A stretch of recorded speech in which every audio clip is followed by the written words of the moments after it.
Et elle est la 4e maire à diriger. Aroué est devenue commune en 1972. Teura Iriti-Yarana.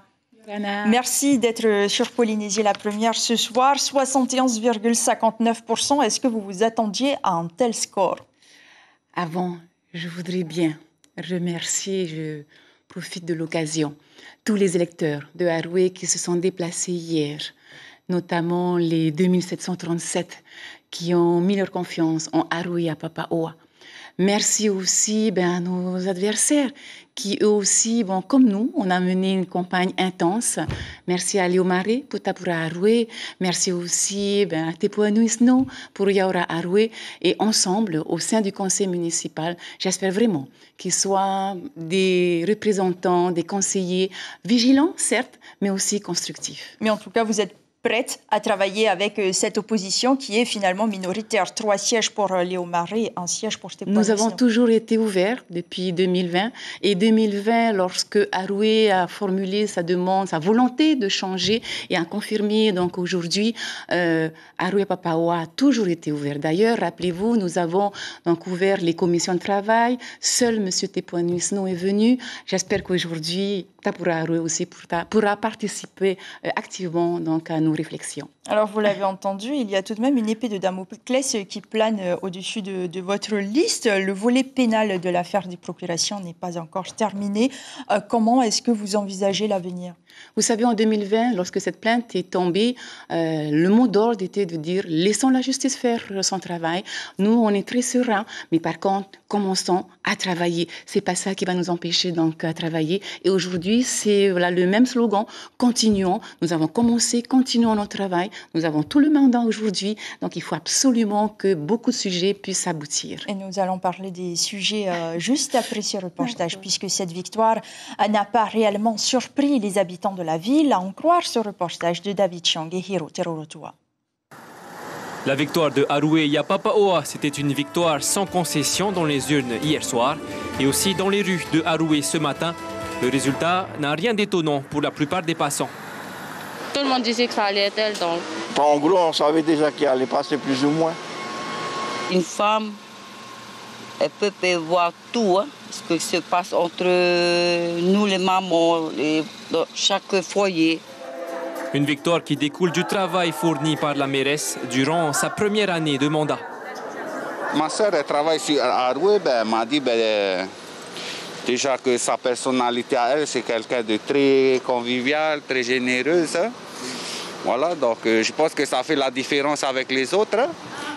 L'aspect le plus étonnant, c'était peut-être le gigantesque écart des suffrages entre Teura Iriti et ses deux adversaires. Une différence de plus de 50 points. Nous siégerons dans l'opposition. On n'a jamais vu un score si élevé au premier tour. La majorité à 71%, c'est incroyable. Je ne connais pas les deux, enfin Léo Maré juste pour la musique et compagnie, mais c'est tout, ouais. Certains commerces de la commune, eux, sont immuables en dépit des aléas politiques.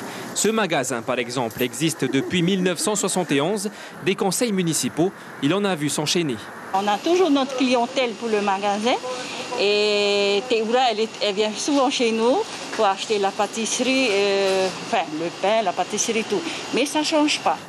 D'autres commerçants attendent aussi plus de reconnaissance et que la commune soit plus à leur écoute. Depuis 2020, on n'a pas été invités à se réunir autour d'une table ou à un endroit où on allait discuter des projets de développement de la commune. Une question reste en suspens. Pourquoi ce retrait de Philippe Schill? Car c'est bien cela qui a provoqué un tel écart des scores hier soir.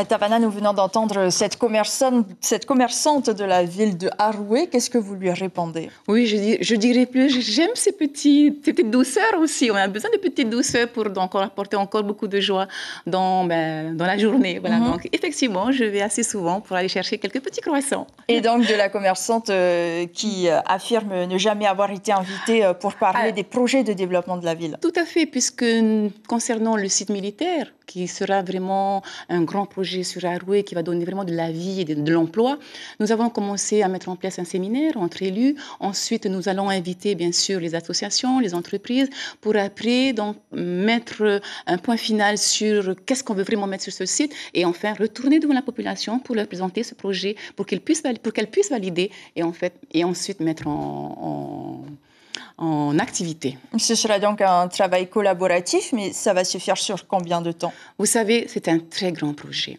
La commune, comme je l'ai toujours dit, n'a pas ce financement. Donc, il est important pour nous de bien boucler le dossier, de savoir ce qu'on veut et combien cela coûtera pour ensuite aller frapper à la porte. Mais parallèlement, c'est de travailler avec ces associations, ces entreprises, ces jeunes qui n'ont pas d'emploi pour les préparer, pour les former. Voilà, il y a bien du travail à faire durant ce mandat. Votre souhait est donc de poursuivre le travail que vous aviez entamé l'année dernière. Il y a un dossier urgent qui est le schéma directeur de l'eau. Comment est-ce que ça va se mettre en place? Alors là aussi, l'eau sur Aroué, plus 50% qui part dans la nature. Effectivement, nous avons réactualisé le schéma directeur de l'eau. Lorsqu'on aura donc le rendu final, il est important pour nous de savoir par où on va commencer, combien est-ce que ça va coûter pour encore porter ce dossier devant l'État, devant le pays, avoir des financements, si possible une subvention pour ne pas avoir de remboursement à faire et enfin mettre en place pour que demain, à Aroué, en tout cas les habitants, n'aient plus à payer aussi chèrement donc, leur facture d'eau à la fin du trimestre. Très rapidement, vous êtes encore présidente du groupe Tarouira à l'Assemblée.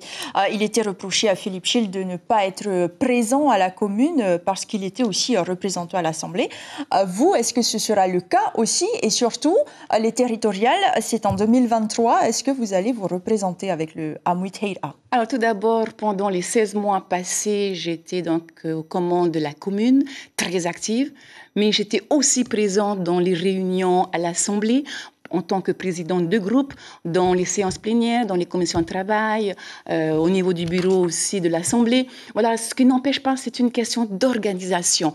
D'autant qu'à l'Assemblée, nous savons tous, c'est là où se prennent les grandes décisions au niveau des lois de pays et un Tavana a besoin de porter les demandes de sa population et que ces demandes sont entendues et mises en place. Et donc pour 2023, vous vous consacrerez entièrement à la commune ou est-ce que vous allez être sur une liste du Amouiteira ou du Tapura? Je continuerai à me consacrer entièrement à la commune, oui, mais je n'oublierai pas les territoriales.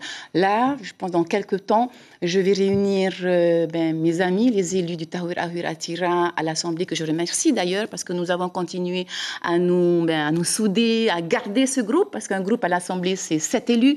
Nous sommes 8 aujourd'hui. On va donc discuter sur le devenir du groupe et ensuite on avisera. Merci beaucoup, Théoura Iriti. Merci pour l'invitation. D'avoir été. L'information en continu sur Polynésie la première, Internet et réseaux sociaux.